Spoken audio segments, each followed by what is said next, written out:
আগামীকাল বাংলাদেশ সময় ভোর ৬টায় চিলির বিপক্ষে বিশ্বকাপ বাছাই পর্বের ম্যাচে মাঠে নামবেন আর্জেন্টিনা। সর্বশেষ যখন আর্জেন্টিনা কোপা আমেরিকার ফাইনাল খেলেছিল, সে একাদশে খেলা আর্জেন্টাইন ক্যাপ্টেন লিওনেল মেসি দলে নেই ইনজুরির কারণে। অ্যাঙ্গেল ডি মারিয়া গিয়েছেন অবসরে। তাই এ দুজনকে ছাড়া একাদশ সাজানো আর্জেন্টাইন কোচ স্কলানির জন্য খানিকটা চ্যালেঞ্জিং।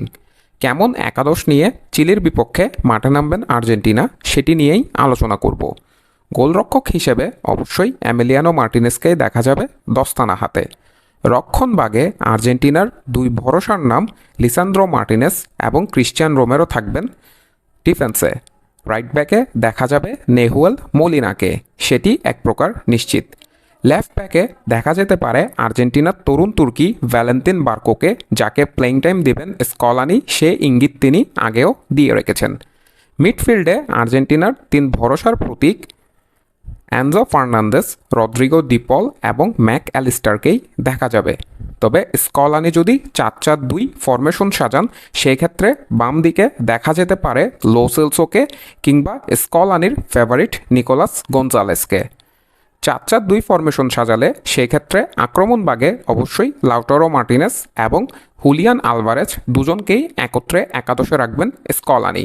তবে সেটি যদি ৪-৪-৩-৩ ফরমেশন হয়, তখন মিডফিল্ডে একুই ফার্নান্দেস এবং লো সেলসোকে আমরা সাবস্টিটিউট হিসেবে নামতে দেখতে পারি। এবং অ্যাটাকিংয়ে তখন ফরওয়ার্ড লাইনে অবশ্যই কোপা আমেরিকার শ্রেষ্ঠ গোলদাতা লাউটারো মার্টিনেস এগিয়ে থাকবেন হুলিয়ান আলভারেজের চেয়ে। তখন বাম সাইডে ম্যানচেস্টার ইউনাইটেডের আলেয়ান্দ্রো গার্নাচো কিংবা নিকো গঞ্জালেসকে দেখা যেতে পারে একাদশে।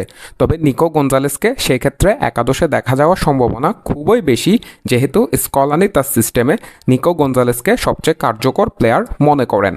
এবং ডান সাইডে অবশ্যই ডিমারিয়ার বদলি হিসেবে যাকে বলা হচ্ছে নিকোলাস শুলে, তারই অভিষেক হবে আর্জেন্টিনা দলে, সেটি এক প্রকার নিশ্চিত।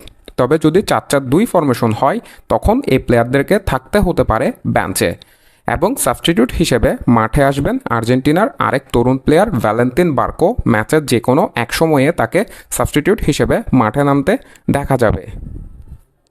তবে একুই ফার্নান্দেসকে নিয়ে আলাদা করে আলোচনা হচ্ছে, কারণ এই মিডফিল্ডারকে অভিষেক করাতে পারেন স্কলানি, তবে সেটি মূল একাদশে নয়।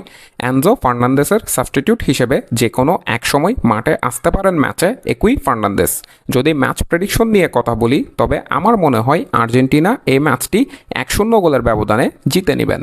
মাহের আহমেদ মাহি, MS থিংওয়ার্ডস।